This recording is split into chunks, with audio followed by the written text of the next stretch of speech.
Hoy vamos a hablar de hitos espirituales. Hitos espirituales. ¿Y qué significa? ¿Qué es un hito? ¿A qué le llamamos un hito?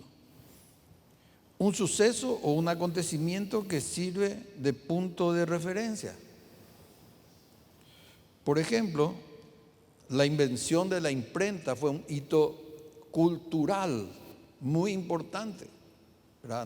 Antes de la imprenta se usaban papirus, se usaban cueros de animales y más anteriormente se utilizaban piedras, tablas, etcétera, etcétera. Pero la imprenta vino a crear lo que hoy nosotros tenemos, ¿verdad? Y ustedes saben cuál fue el primer libro que se imprimió en la imprenta de Gutenberg, la Biblia. El libro más impreso, más leído en toda la historia de la humanidad. La llegada de Colón a una tierra desconocida, no podemos decir a un nuevo continente porque no era continente, Colón murió no sabiendo que llegó a un nuevo continente, creyó que llegó a las Indias. Después podemos definir un hito, según la Real Academia Española, como mojón o poste de piedra que indica una dirección en los caminos o señala los límites de un territorio. Tenemos hitos físicos en la frontera con Paraguay y Bolivia, con Brasil, hitos de las tres fronteras. Yo conocí dos de los hitos que tenemos con Bolivia, ya en el norte, en el Chaco, ¿verdad? Donde de un lado está pintada la bandera paraguaya y del otro lado está pintada la bandera boliviana. También dice dirección del camino. Todo lo que nosotros vemos, camino a Asunción, por ejemplo, sobre la ruta 2, esos letreros con el kilometraje son hitos. Y nuestra zona, nuestra ciudad tiene una muy peculiar forma de dar la dirección. Es uno de los pocos lugares que yo conozco en Paraguay. Antes en Asunción había kilómetro 4, kilómetro 5, hasta el kilómetro 8 más o menos, ahí Fernando de la Mora. Pero en Ciudad del Este o en esta zona uno pregunta, ¿dónde vivís? Kilómetro 9 en Mondaí. Desde la ruta 2 hasta el Mondaí hay como 15 kilómetros, 16 kilómetros. ¿A qué altura vive la persona? No sabemos.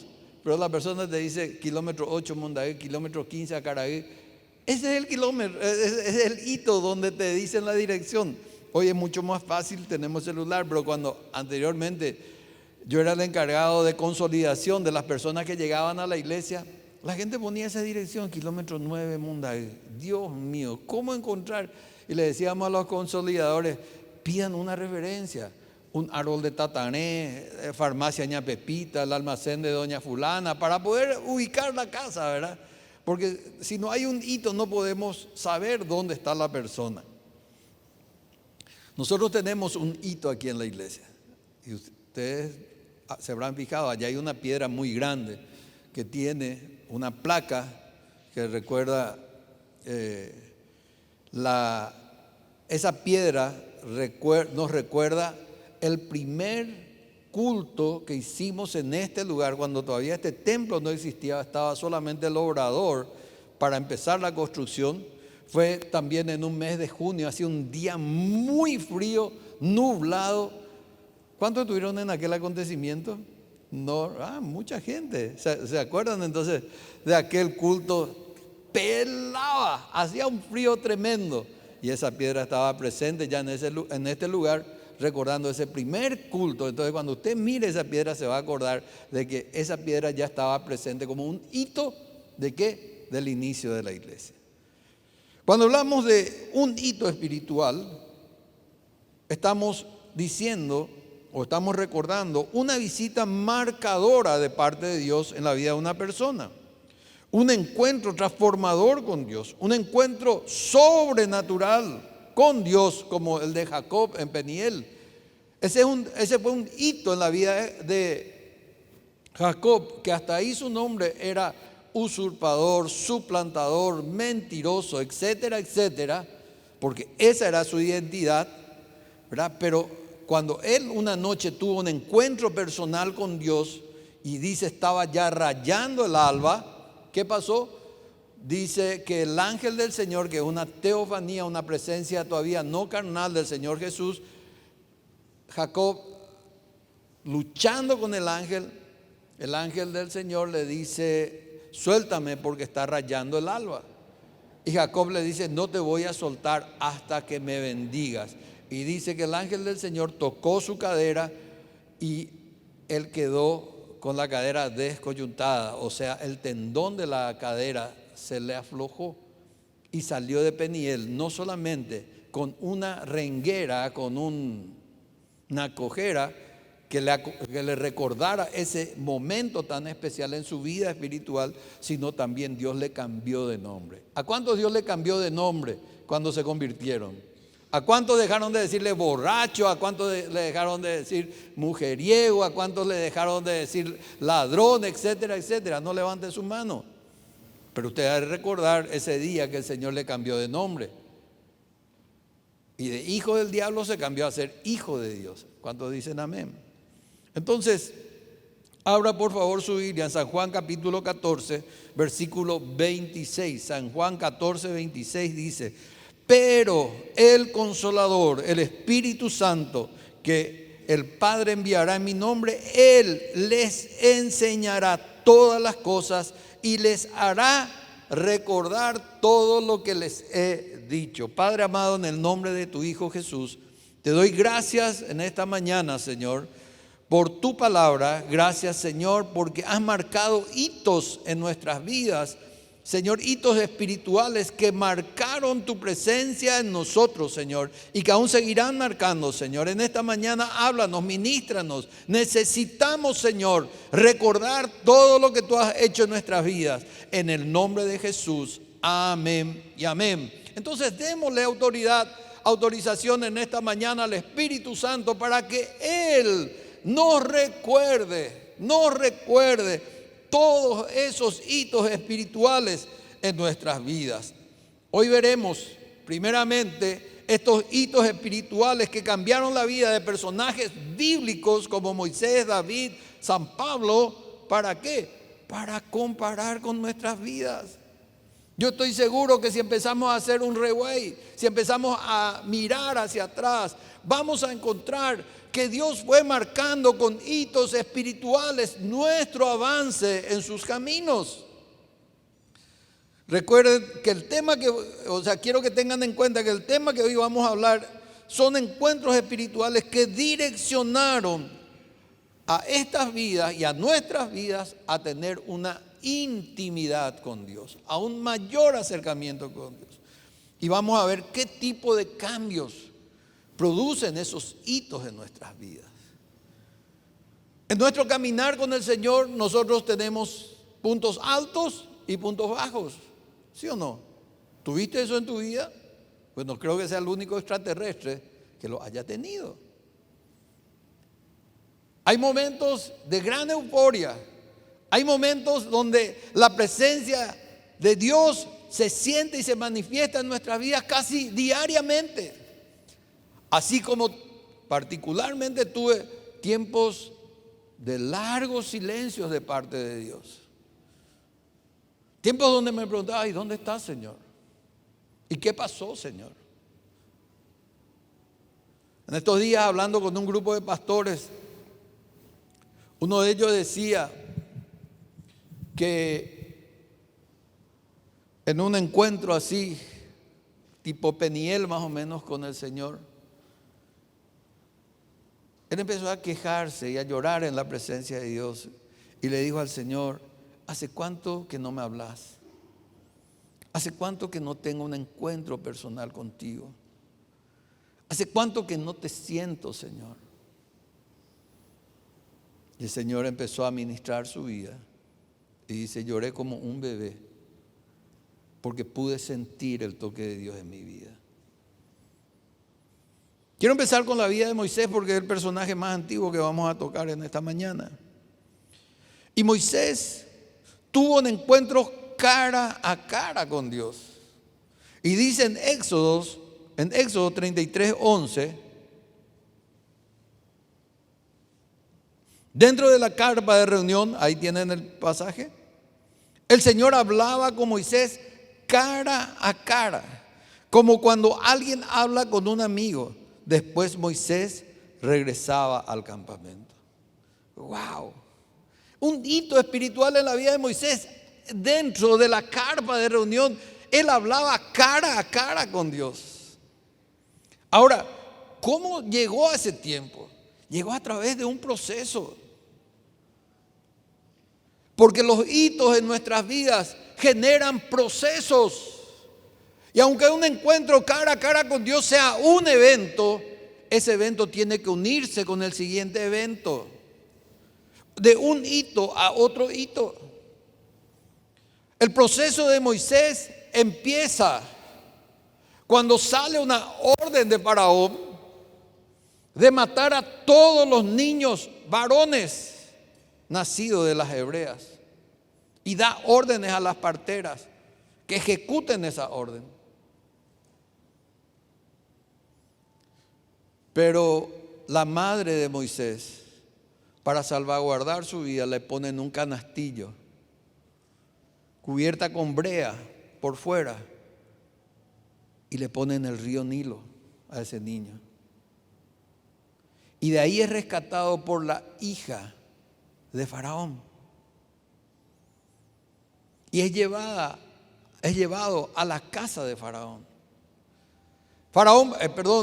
Moisés pasó 40 años en el palacio de Faraón, formado para ser un futuro faraón.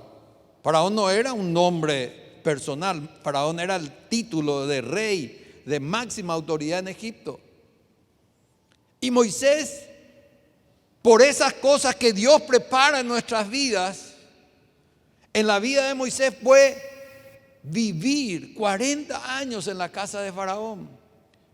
Vivió como un príncipe, estudió en los mejores colegios, comió las mejores comidas. Cuando el pueblo de Israel sufría el calor, la esclavitud de todo eso, Moisés estaba en casa de Faraón con esos eunucos, con esos esclavos eunucos, con el aire acondicionado de la época, ¿verdad? Soplándose con esas hojas gigantes de palmera, refrescándose, estudiando en los mejores colegios, comiendo la mejor comida, tomando el mejor vino tal vez, luego estudiando en las mejores universidades y gozando de todos esos privilegios. Moisés se formó como un hombre real. Luego, cuando él descubre su identidad ante sus hermanos judíos y todo eso, y comete un asesinato, Moisés sale corriendo de la casa de Faraón y va al desierto. Y en el desierto conoce a una mujer muy hermosa que fue su esposa. Su esposa le presenta a su papá y vive otros 40 años en el desierto cuidando las ovejas de su suegro. Imagínense, después de ser príncipe, de vivir en el lujo de los palacios faraónicos, ahora se convierte en un pastor de ovejas. Proceso de Dios. Proceso de Dios en su vida. Porque a veces el Señor tiene que procesarnos. Vivir allá en las alturas, vivir en todo, para luego pasarnos por el tamiz, prepararnos. Porque dice un dicho que si Dios primeramente no te procesa, no te puede utilizar. Aunque el proceso sea duro, aunque dé gusto. ¿Sí o no? Y luego al final de esos 40 años, ya Moisés tenía 80, un día cuidando las ovejas de su suegro Jetro, ve un arbusto, una plantita que arde pero no se consume. Y eso le llama la atención. Y se acerca a la zarza ardiente y ahí oye una voz que le da una orden de ir a liberar al pueblo de Israel. Una orden que él no se creía capaz de hacer, de cumplir. Y le dice: ve, porque con esta mi fuerza vas a liberar al pueblo. Y le dice, pero yo, Señor, soy tartamudo. Y yo no sé hablar. Dice, andate, porque vos vas a hacer. Señor, envíale a otro.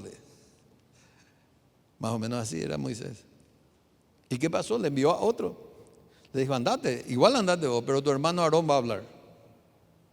Y se van y se presentan delante de Faraón y le dice, libera al pueblo de Israel, que vivía en una dura esclavitud. Bueno, no, hoy el tema no es hablar de toda la vida de Moisés, pero ahí entran otros 40 años de guiar al pueblo de Dios. ¿A dónde? A la tierra prometida. Ese es el proceso por el cual pasó. Tal vez ese proceso se pueda parecer a tu vida. Tal vez cuando naciste el mismo maligno te quiso matar como a mí. Yo nací, tenía un problema de nacimiento, de salud. Tenía cerrado el paso del estómago al intestino. No le digo el nombre técnico porque ni vale la pena, pero ustedes ya se imaginan, no pasaba la leche de mi estómago al intestino. Hace 60 años no había ecografía, no había tomografía, no había nada de la FIA que había, solamente radiografía. Y un cirujano italiano dijo, yo le voy a operar a ese bebé, según mi mamá, ¿verdad?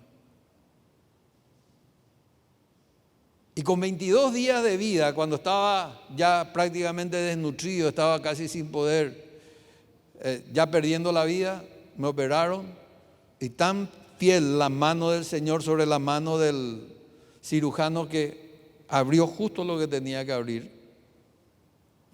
Porque dicen que, ¿verdad? Yo no puedo afirmar, no soy médico, que se abría más de la cuenta, si cortaba más de la cuenta, me iba todo. Y si cortaba menos, iba a tener eternamente problemas de digestión. Pero Dios dirigió su mano sobre la mano de este hombre con una simple radiografía. Y aquí estoy por cumplir 60 años. Y así a lo largo de mi vida, a los 30 años, conozco al Señor. O sea, la mitad de mi vida sin Cristo, la mitad de mi vida con Cristo. Y estoy expectante, ahora que voy a empezar este otro tercio de mi vida, que Dios quiere hacer conmigo. No me considero Moisés, ojo, claro, pero hay un proceso en mi vida. Durante esos 120 años, Moisés experimentó diferentes tratos de Dios con su vida. Disfrutó de la bonanza, de la grandeza, de la realeza, disfrutó o sufrió los padecimientos de un simple pastor de ovejas en el desierto y finalmente, a partir del tercer tercio, por decir así, de su vida, esos últimos 40 años, ¿cómo vivió? Empezó luchando con Faraón. Pero, hermanos, nosotros vemos que, según Éxodo 33, 17, él disfrutó del favor y la amistad con Dios conforme al pasaje que leímos. Qué maravilla, qué espectacular poder vivir en esa amistad con Dios, hermanos. Poder vivir en el favor de Dios, en la gracia de Dios. Qué espectacular poder vivir en la presencia de Dios, según Éxodo 34, 29, cuando él le dice al Señor, mostrame tu gloria. Pero eso lo consigue solamente una persona procesada por Dios. Una persona que entiende los hitos, las marcas de Dios en su vida. No lo va a entender una persona que no discierne los tiempos de Dios en su vida. Cada acontecimiento que vos viviste caminando con Cristo hasta hoy marcan esos hitos en tu vida. Como que yo corte un árbol y en el tronco yo vea las vetas de ese tronco y esas vetas me cuentan la historia de ese árbol. Las áreas muy blancas indican tiempos buenos. Las áreas un poco más oscuras pueden indicar tiempo de sequía o de enfermedad de ese árbol. Las áreas muy oscuras dentro de esas vetas marcan tiempos de incendios. Así tu corazón, así tu vida, así mi vida y mi corazón están marcados por tiempos que vivimos con el Señor. ¿Cuántos dicen amén? Ese proceso por el cual Dios le pasó a este gran hombre de la palabra de Dios le llevó a ser considerado a Moisés como una figura de Cristo en el Antiguo Testamento, una tipología de Cristo. Y dice que Moisés era un hombre muy manso, más manso que los hombres que había sobre la faz de la tierra. Hombre manso, tratado, procesado por Dios. No un rebelde, no un bareté, no un hombre que vive desobedeciendo, pagando culpas y todo. No, el hombre más manso. ¿Qué dijo el Señor Jesús de sí mismo? Y aprendan de mí que soy manso y humilde de corazón. Así era Moisés.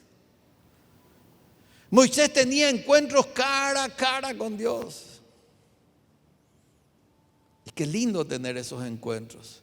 Yo le llamo a esos encuentros divinos. Y no se dan todos los días. No se dan cada mañana tal vez. Pero esos encuentros divinos, en esos encuentros divinos uno puede sentir cuando la presencia de Dios viene a nuestras vidas. Cuando sin ningún motivo las lágrimas te corren por la mejilla. Cuando sentís que tu corazón empieza a latir de una forma muy especial. Se te eriza la piel. Y no necesitas decir nada. Solamente necesitas estar quieto y sentir esa presencia de Dios. ¿Cuántos sintieron esa presencia? ¿Cuántos tuvieron ese encuentro divino con Dios? Es lo más maravilloso que nos puede pasar. Nosotros necesitamos, hermanos, tener un encuentro con el Señor. Si no lo tuviste es porque tal vez no estuviste discerniendo esos tiempos, esos hitos con el Señor. Pero en esta mañana yo quiero llevarte a que vos puedas entender, comprender, discernir que hay tiempos especiales con el Señor. Y aún tus dificultades, aún tus crisis, aún tus problemas, aún tus enfermedades, aún lo peor que te pudo pasar, dice Romanos 8:28, que a los que amamos a Dios, todas las cosas conducen a bien. Yo tengo hitos en mi vida muy marcantes desde mi conversión. 2 años de convertido, por así decirlo, 2 años y medio. Se nos muere Ana Paula, se nos muere una hija. Era como para tirarnos de los caminos del Señor. Era como para apartarnos y decir, ¿dónde está Dios? Porque eso me susurraba el diablo, ¿verdad? Cada que yo entraba a verle a mi hija en la cama de terapia intensiva, en la incubadora de terapia intensiva, era la voz del diablo que gritaba en mi corazón, en mi oído espiritual, y me decía, y después, ¿dónde está tu Dios? Si es tan poderoso que le levanta a tu hija. Y solamente eran pronósticos negativos, hasta que ella partió. Pero no consiguió el diablo. No lo consiguió. Y así otros hitos que después tal vez pueda nombrar. El segundo personaje del que les quiero hablar es el rey David. El Salmo 51 marcó un antes y un después de su vida. Cuando escribe el Salmo 51, el rey David, después de haber pecado con la mujer de Urías, Eteo, después de su pecado de adulterio con Betsabé, él viene y es confrontado por el profeta Natán, un tipo del Espíritu Santo, que viene y le cuenta una historia que hoy no les voy a repetir, pero ustedes conocen. Y cuando finalmente el rey David dice, hay que darle muerte a ese hombre que hizo semejante barbaridad, el profeta Natán le dice, ese hombre sos vos. ¡Wow! Y el rey David se compunge y escribe el Salmo y dice en los versículos 1 al 4, ten piedad de mí, oh Dios, conforme a tu misericordia. Por tu abundante compasión, borra mis rebeliones. Lávame más y más de mi maldad. Límpiame de mi pecado, porque yo reconozco mis rebeliones y mi pecado está siempre delante de mí. Contra ti solo he pecado y he hecho lo malo ante tus ojos. Seas tú reconocido justo en tu palabra y tenido por puro en tu juicio. Luego de este acontecimiento, luego de este hito espiritual en su vida, este grave pecado que él cometió, porque no fue solamente el adulterio, fue la mentira, fue el asesinato que él cometió, autor moral de la muerte de Urías Eteo, el rey David aprendió la vida de humillación espiritual como nunca antes. La escritura, el texto del Salmo 51 revela el corazón quebrantado, el corazón humillado del rey David. Pueden leer el Salmo 51 completo en su casa, pero hay una parte que a mí me impacta cuando dice: al corazón contrito y humillado no desprecias tú, oh Señor. Los hitos espirituales también pueden estar marcados por nuestros pecados, hermanos.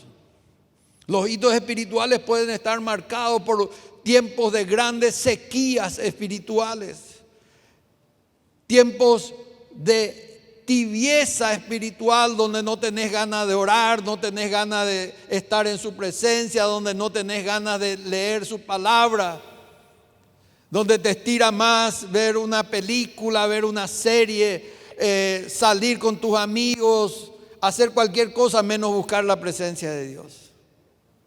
Eso también es un hito espiritual y eso marca tu nivel espiritual. Como cuando metes la varilla para controlar tu aceite y ves que está en reserva. David aprendió a tener, luego de este hecho, una vida transparente como nunca antes tuvo. David fue ungido rey muy jovencito, 16, 17 años. Esa primera unción que era prácticamente una unción secreta, una unción que solamente fue en presencia de sus hermanos, de su padre. Cuando el profeta Samuel va por orden de Dios a la casa de su padre Isaí y ahí empieza a llamar a los diferentes hijos. Y hablábamos la semana pasada que Dios le exhorta a Samuel y le dice: no mires más lo que miran los hombres. Vos estás juzgando mal, estás buscando por apariencias. Yo no miro eso. ¿Yo qué miro? Yo miro el corazón de los hombres. Y ahí aparece el adolescente David, jovencito, chiquitito, que no calificaba tal vez como sus hermanos, altos, fornidos, lindos. Aunque David también dice que era lindo, ¿verdad? Pero ahí David, después de ese hecho de pecado, él aprende a tener una vida transparente delante de Dios. Porque cuando pecamos, pues creemos que Dios no nos está mirando, gente. Cuando pecamos, pues creemos que nadie se va a enterar de nuestro pecado. ¿Cuántos dicen amén? ¿Cuántos creyeron en esa mentira del diablo? Aquí nadie me conoce.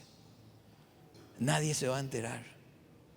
Y si es de a dos el pecado, vos y yo nomás sabemos. Ojo con eso.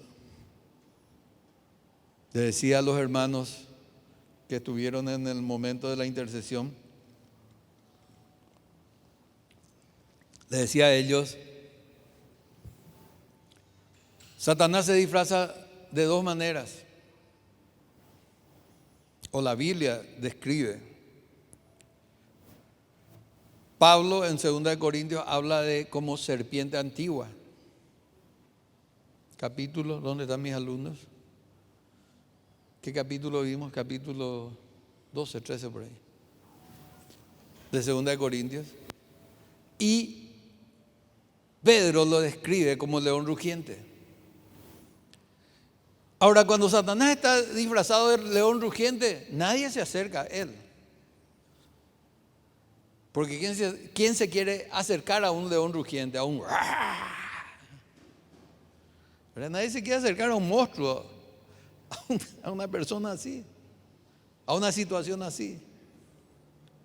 Peligroso es cuando Satanás se acerca como serpiente astuta, como la que le engañó a Eva. Y Eva le creyó.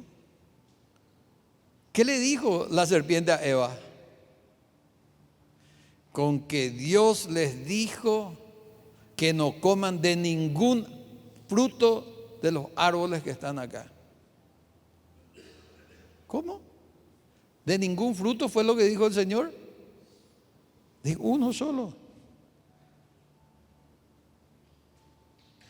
Y empieza la serpiente antigua o la serpiente astuta a decirle, lo que pasa es que cuando coman de este fruto van a poder discernir lo bueno y lo malo.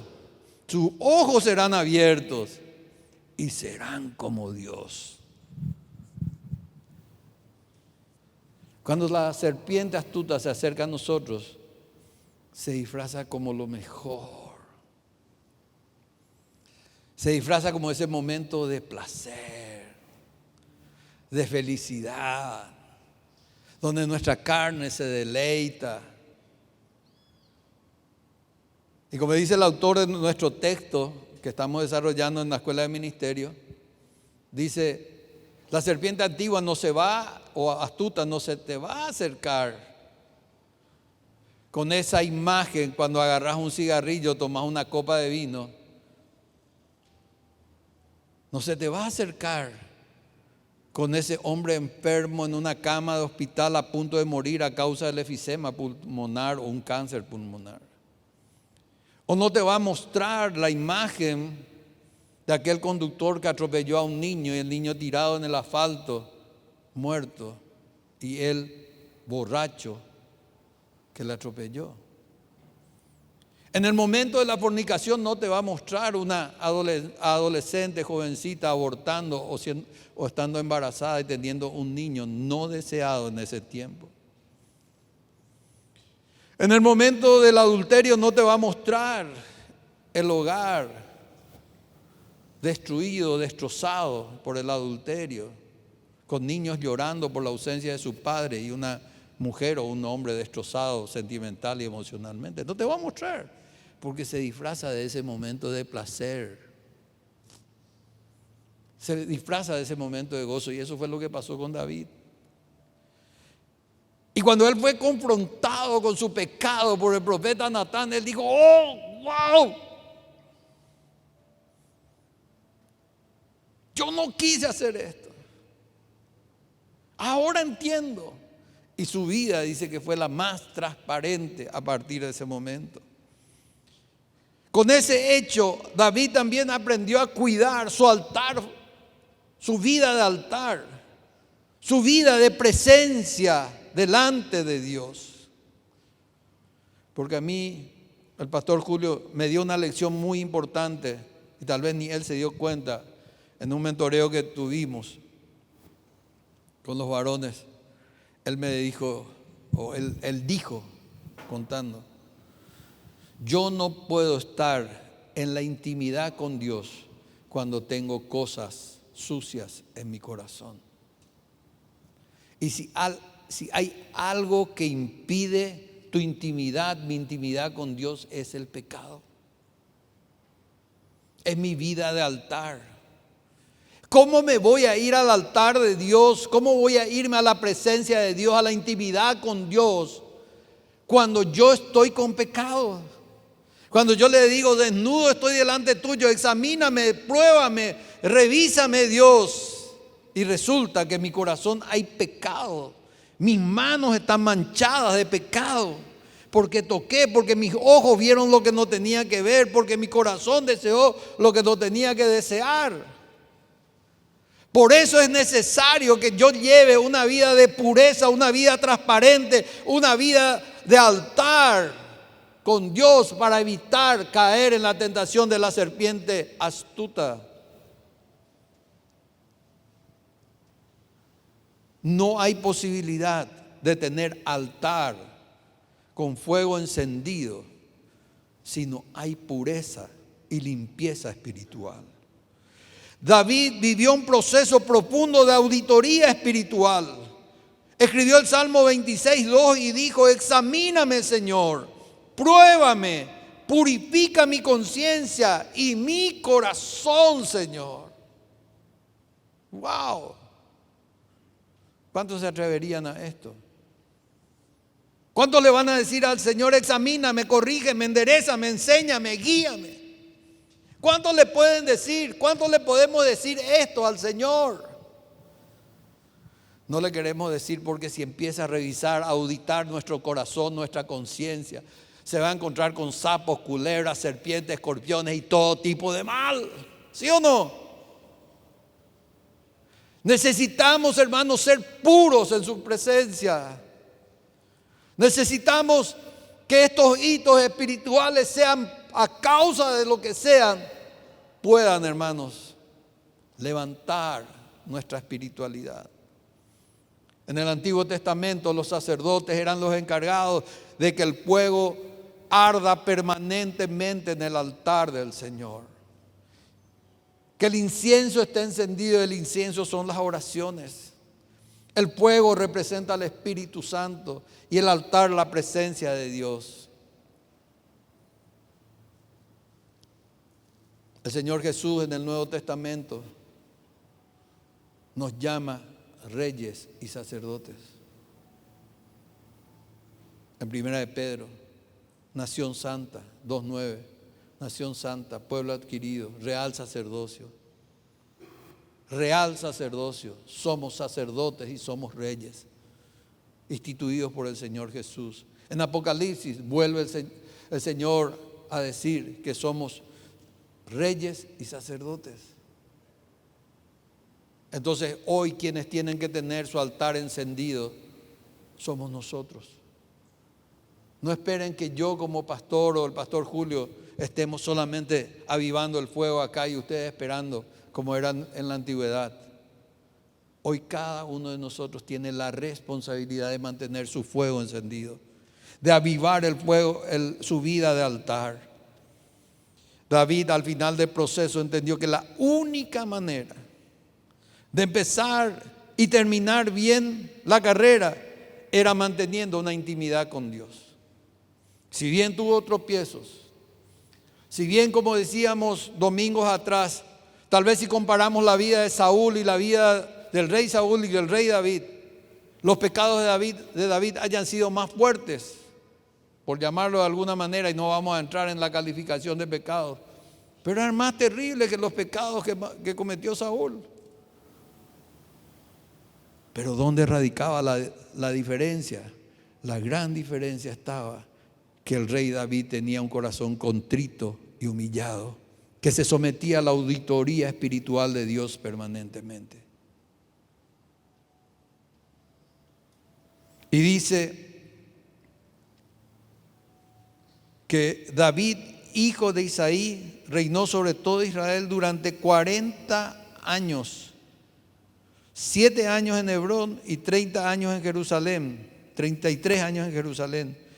Murió de buena vejez, disfrutando de larga vida, riquezas y honor. Después su hijo Salomón gobernó en su lugar.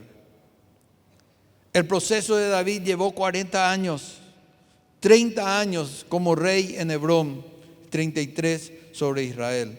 Él tuvo 3 unciones. La primera unción fue la del profeta Samuel, la segunda unción cuando le reconocieron rey en Hebrón y la tercera cuando fue reconocido como rey de todo Israel.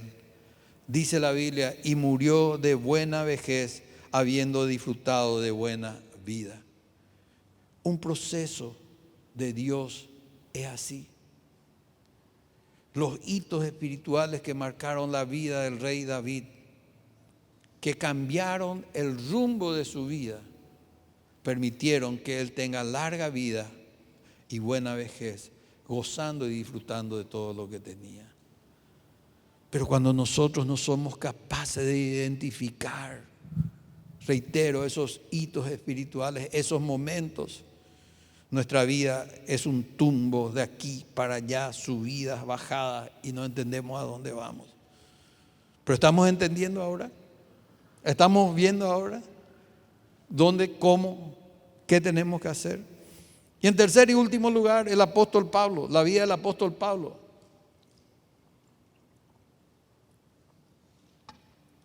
Sufrió un proceso de conversión y transformación radical hasta llegar al amor total y el conocimiento íntimo de su Señor y Salvador Jesucristo.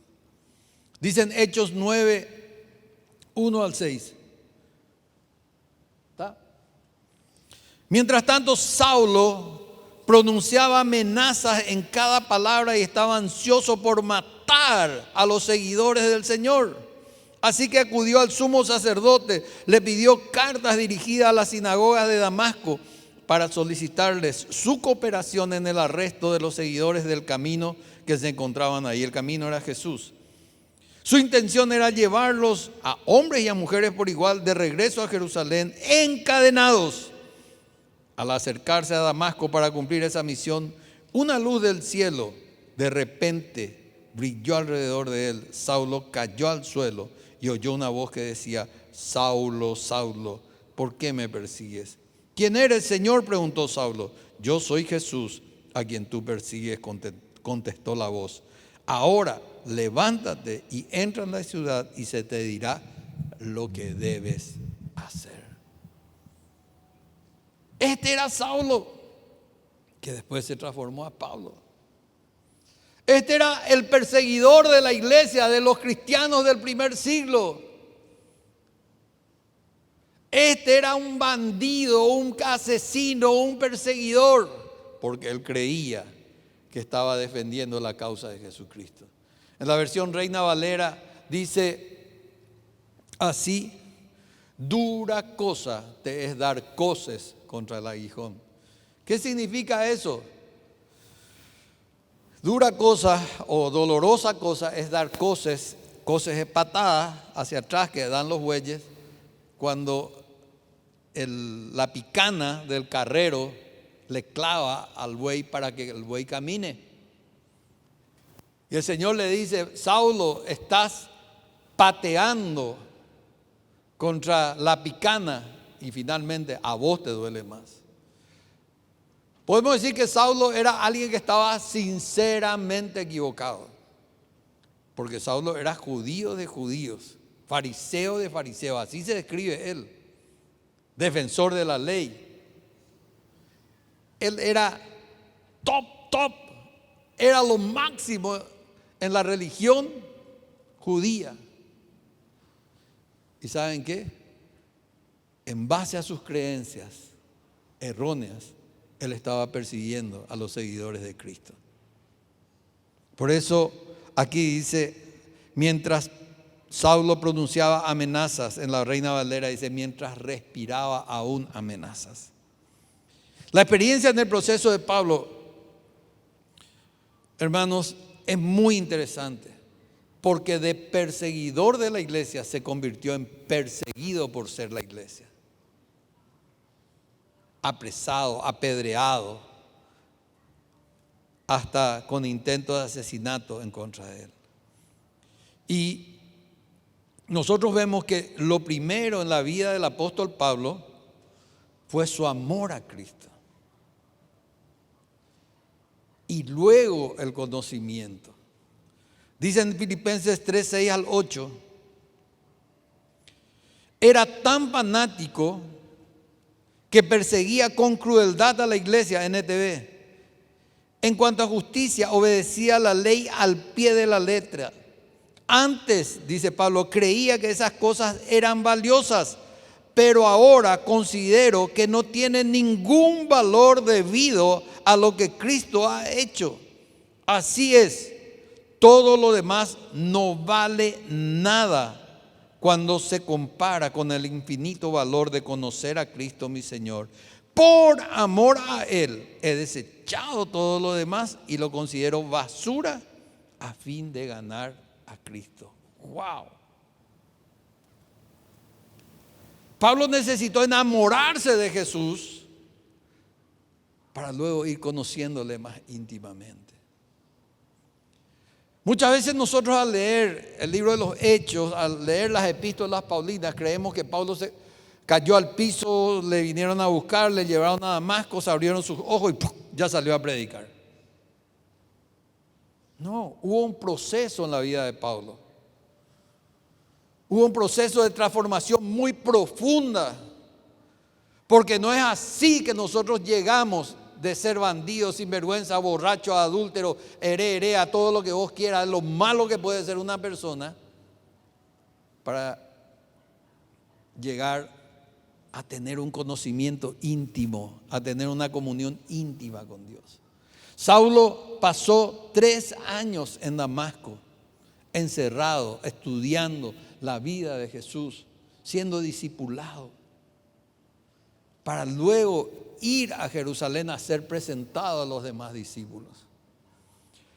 Y cuando Saulo llega a Jerusalén, en medio de los discípulos, todo el mundo corre hacia atrás. No sé a quién le puedo presentar como un personaje hoy. Y ocurre muchas veces, ¿verdad?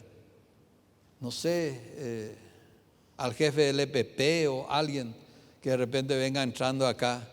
Todos vamos a creer que trae sus 9 milímetros en la cintura o que viene con una ametralladora como para meternos bala a todos. Así fue la presencia de Pablo entre los primeros cristianos de aquel siglo, ¿verdad? Del primer siglo. Porque era un perseguidor de la iglesia. Acá la palabra de Dios dice, respiraba ganas de asesinar, de matar a los seguidores de Cristo, y de repente él levantando la mano, adorando a Dios. ¿Quién le va a creer? Era como cuando yo me volví a encontrar con mis ex compañeros de colegio en una oportunidad en un velorio, y hace tiempo no nos encontrábamos, hacía tiempo que no nos veíamos. Y sale una compañera así en un círculo, estábamos todos, y empieza a preguntar, ¿y vos qué estás haciendo? No, yo soy veterinario. ¿Y vos qué haces? Yo soy médico. ¿Y vos? Yo soy abogado. Y así estábamos hablando. Y después me dice, ¿y vos, Lucho, qué haces? Yo estoy viviendo en Ciudad del Este, era en ese tiempo. ¿Y qué haces en Ciudad del Este? ¿Te fuiste a tener un negocio allá? No, le dije, soy pastor. ¿Pastor qué? Me dice, pastor evangélico. ¿Y qué hace como pastor? Y predico la palabra, enseño la Biblia. Soy pastor, le dije. Si vos sos pastor, yo soy Teresa de Calcuta, me dijo. No creían que yo podía ser pastor porque me conocían en la vida anterior. Pasó lo mismo con Pablo. Pasó lo mismo con él. Él se convirtió en el año 36 después de Cristo aproximadamente. Y esta carta a los filipenses escribió en el año 63. 30 años de ministerio le costó al apóstol Pablo reconocer que cuantas cosas para él eran ganancia, hoy las consideraba como pérdida. Lo que te quiero hablar en esta mañana, lo que te quiero hacer entender en esta mañana, que para una vida de intimidad con Dios, para una vida de un conocimiento íntimo de nuestro Señor Jesucristo, hay un proceso.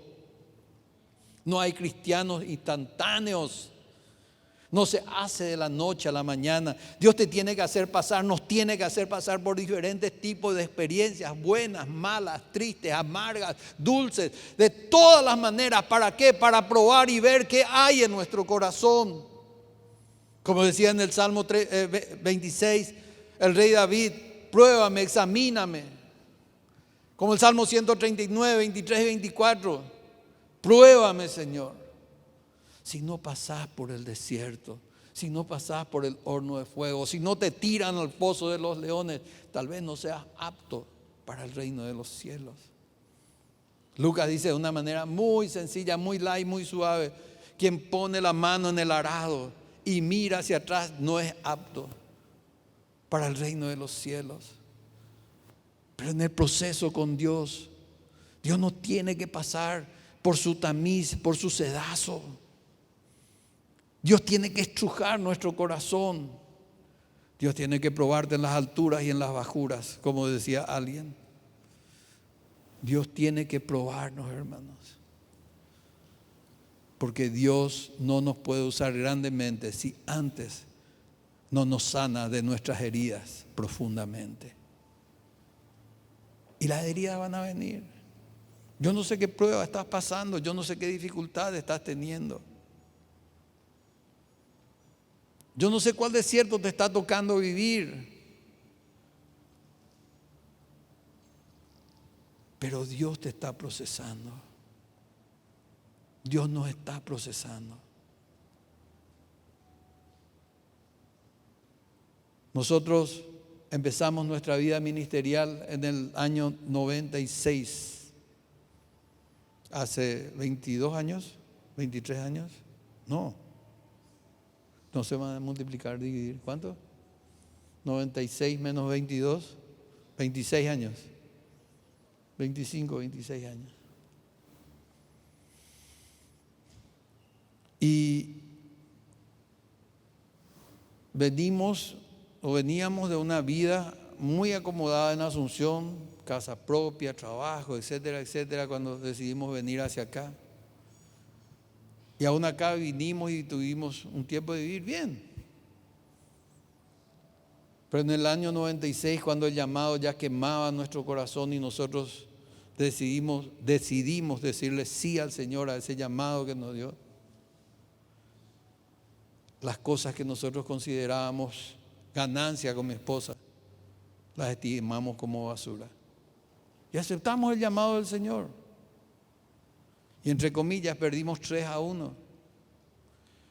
Porque afuera, no en la iglesia, recibíamos 3, por darle una comparación.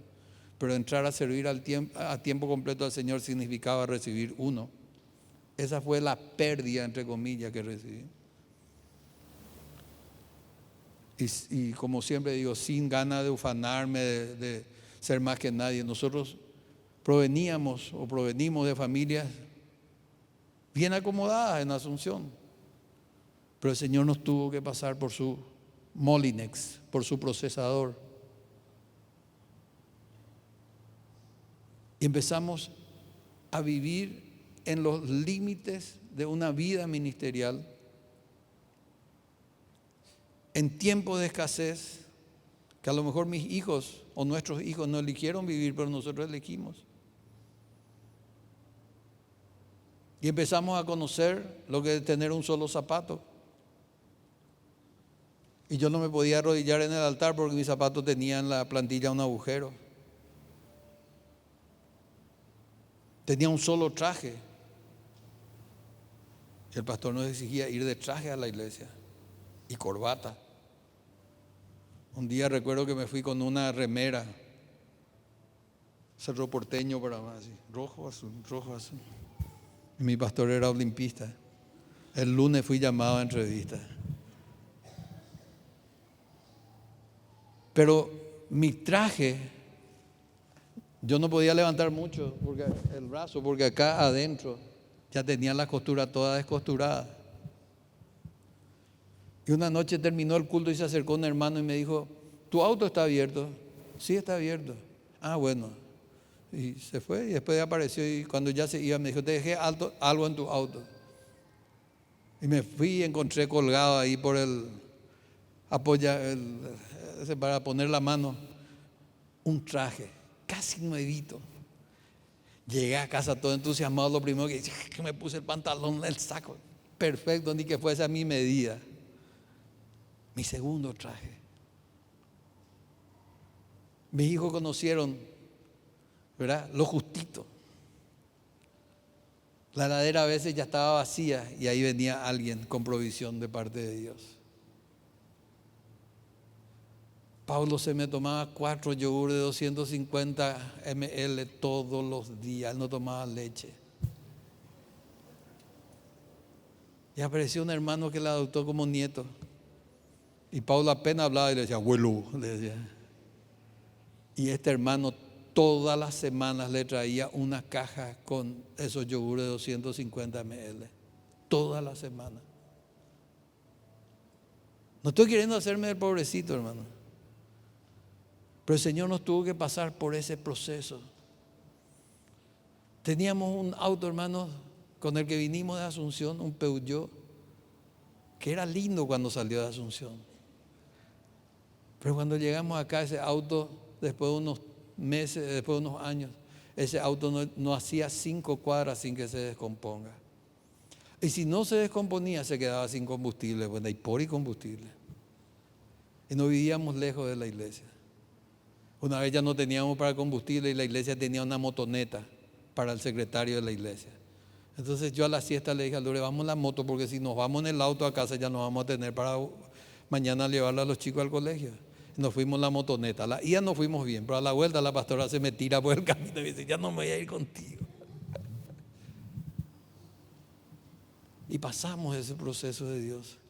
Que si Dios no nos hacía pasar, no nos iba a aprobar para lo que Él quería. Y muchas cosas más que puedo contar toda la mañana acá, de cuántas dificultades, no solamente en lo material, en lo ministerial.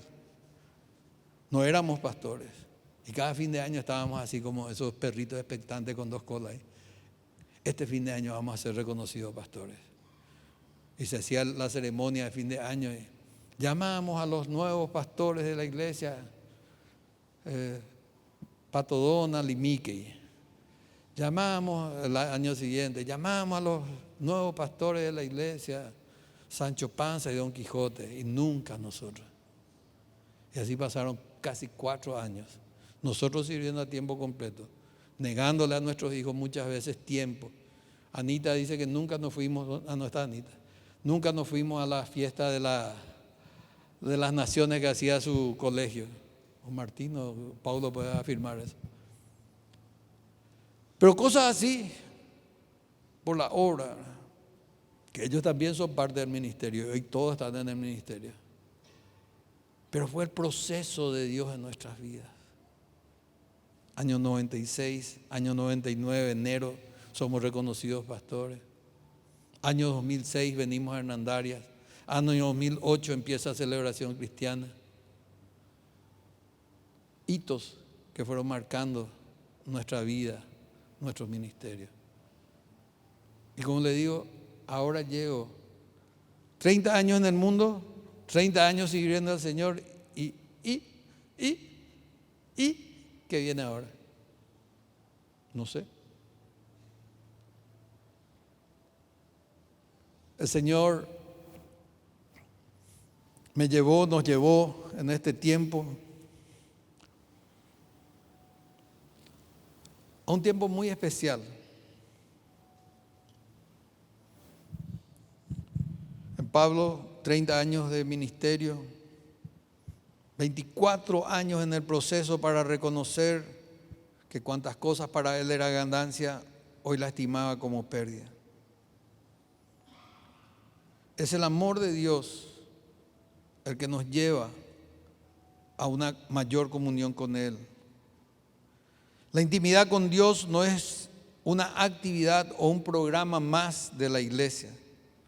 Es una cultura de amor. Y yo creo que estos próximos años, creo que vendrán sobre nuestras vidas, van a ser años de mayor profundidad, de mayor intimidad con Dios. Porque a lo largo de este proceso del Señor sobre nuestras vidas, digo, de mi esposa y mío, de mis hijos, y también de la iglesia, viene un tiempo nuevo. Ustedes escucharon ya nuestro testimonio, mi testimonio, de todo lo que estamos pasando. Y no sé lo que vendrá. Todavía no sé, no tengo el resultado de los estudios que me hicieron. Pero no sé qué va a venir. Pero sé que viene un tiempo nuevo. Como venga. El Señor me dio una palabra hace unas semanas atrás y me dijo: yo te voy a volver a enamorar de mí, pero te llevaré al desierto y hablaré a tu corazón. Y esto está en Oseas 2:14, en la versión Dios habla hoy. Yo te voy a volver a enamorar de mí. Y eso es lo que necesitamos. Eso es lo que marcan los hitos espirituales. No es que yo me desenamoré del Señor o me desilusioné de Él. Pero así como el matrimonio más o menos es el tema. Pasan los años, entramos en la rutina, ya está nomás en tu casa. Y te acostumbraste a ella, a él. Y como dice la ceremonia de boda, esas tiernas palabras de amor que hubieron en el noviazgo desaparecieron. Dice lo opuesto en la ceremonia, ¿verdad? Decimos que esas dulces palabras de amor que le dijiste en el noviazgo no desaparezcan durante el matrimonio y que sus ojos no se llenen de lágrimas a causa de tu palabra. Más o menos así decimos los pastores al casar. Pero ocurre lo contrario. Con los años, esas parejas que tanto se amaban, que hambre, luego chuli, chao, así se despiden después de 10 años de casado. Y cuando llegan, ¿ya llegaste? Sí, ya llegué. No hay besitos, no hay te amo, no hay te quiero. Al dormirse, comer lomito, pero no acá aquí está Miguel, espalda con espalda. Y al despertarte, andaba a cepillarte los dientes ya. Y así se convierte nuestra relación con Dios también en una relación rutinaria, fría, distante. Que aquellos primeros años de tu conversión, de nuestra conversión, se caracterizaban por hambre, luego estar en su presencia. Ella quería salir de tu trabajo, de tu facultad, para ir a orar, para ir a leer la Biblia, despertarte temprano para entrar a su presencia. Se acabó. Se fue. Por eso el Señor dice, yo te voy a volver a enamorar de mí, pero te voy a llevar al desierto. Pero te voy a llevar al desierto. Y a veces ese desierto es una enfermedad. A veces ese desierto es una crisis matrimonial. A veces ese desierto es una crisis financiera, una quiebra económica.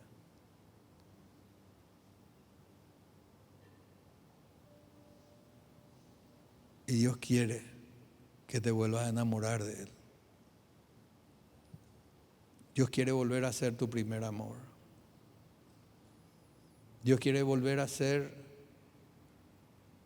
tu amante salvador. Ya no esa vida de tibieza, iglesia. Ya no esa vida de oraciones religiosas.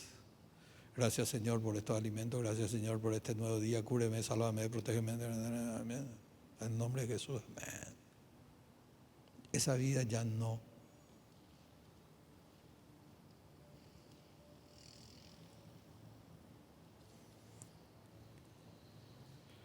La intimidad con Dios es un nuevo encargo de Dios, una nueva misión en tu vida, en mi vida.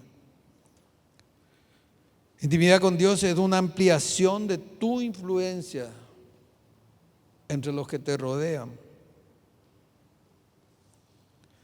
Intimidad con Dios nos demanda una nueva versión de nuestra vida espiritual.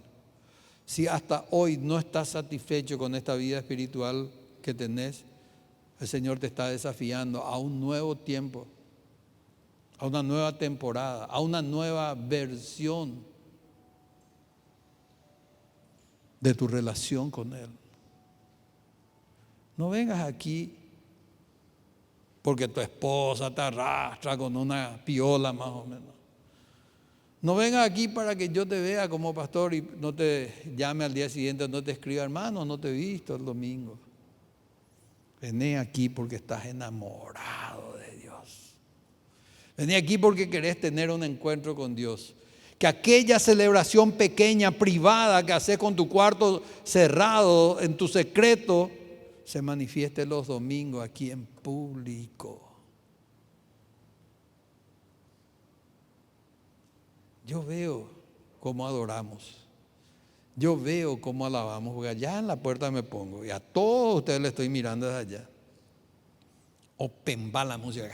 Hasta Pablo ya danza ahora, tocando su bajo.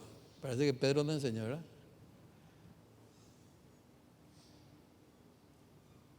Pero la gente está inerte. La gente no aplaude. La gente no siente la música, la adoración. Ustedes saben, África está en avivamiento. Y si ustedes ven el momento de la alabanza de los africanos, aparte de que al ser morenitos luego se mueven de otra manera. Pero ¿cuántos de ustedes sienten esa presencia en el momento de la adoración? ¿Cuántos de ustedes sienten ese encuentro divino en el momento de que levantan sus manos o esas alabanzas medio movidas, así como no le pica como para moverse así?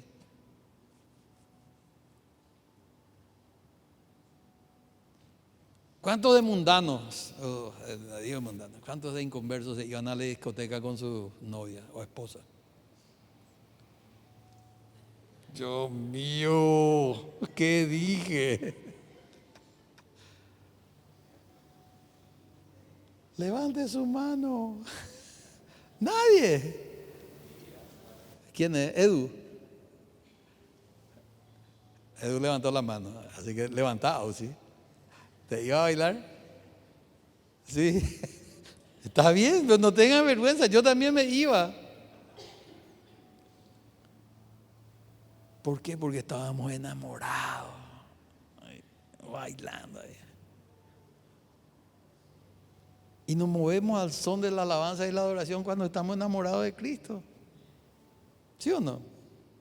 Sentimos esa adoración en nuestra carne, en nuestro cuerpo, cuando estamos enamorados de Él. Pero si no. Entonces, voy a ir terminando, me estoy pasando de vuelta hoy. Hermanos, es más importante el ser que el hacer. Dios no mira lo que mira el hombre. Colosenses capítulo 3 versículo 23 dice: y todo lo que hagas, hacerlo de corazón como para Dios y no para los hombres. No hagas nada para ser visto por los hombres. Dios es el que te está mirando. Amén. Entonces, más importante es ser que hacer. Primero, hermano, hermana, está tu comunión con Dios que tu servicio a Dios. Sin comunión con Dios no hay servicio a Dios. Y puede venir a servir, puede venir a cantar, puede danzar, puede serugier, todo lo que quiera. Pero va a ser un servicio como si nada. Lo más importante que necesitas en tu vida es ser un adorador. Porque Él está buscando adoradores que te adoren en espíritu y en verdad. Y terminamos con esto. Quiero mostrarles un cuadrito. Vamos, Carlitos. Los niveles de relación con Dios. Siguiente. Primero, podés tener una relación con Dios, conocerle a Dios así como es. Y muchos le conocen así, religiosamente. Pero de la relación tenemos que subir a la comunión. Y la comunión es poder entrar en su presencia todos los días. De la comunión tenemos que pasar a la adoración, como le estaba diciendo, porque le amamos, porque tenemos comunión con Él, podemos adorarle. Si no, no hay caso. Ahora, ¿querés ser un Moisés? Entonces subí un peldaño más y de la adoración pasás a la amistad con Dios. ¿Y cuántos quieren ser amigos de Dios? Los que quieran ser amigos de Dios, pónganse de pie en esta mañana.